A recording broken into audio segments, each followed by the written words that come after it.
नमस्कार कैंपा परिवार। हमारे पास जो रिक्वायरमेंट आ रही थी 200 ml की और 500 ml की बहुत ज़्यादा रिक्वायरमेंट थी।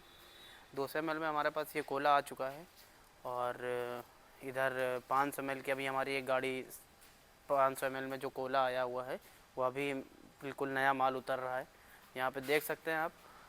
और इधर भी स्टॉक मेरे पास कोला का काफ़ी ज़्यादा लगा हुआ है। जिसको जो भी रिक्वायरमेंट हो वो आके ए स्क्वायर इंटरप्राइजेज से माल ले सकता है।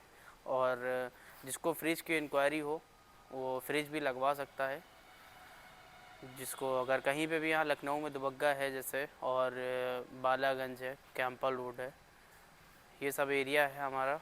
इस एरिया में अगर आप फ्रिज लगवाना चाहते हैं तो आप हमसे कांटेक्ट करें, मैं फ्रिज आपको प्रोवाइड करा दूँगा। 20 से 25 दिन का समय लगता है फ्रिज आने में। और जो भी इंक्वायरी हो वो आप हमें कॉल करके पूछ सकते हैं या मैसेज कर लीजिएगा। बहुत बहुत धन्यवाद।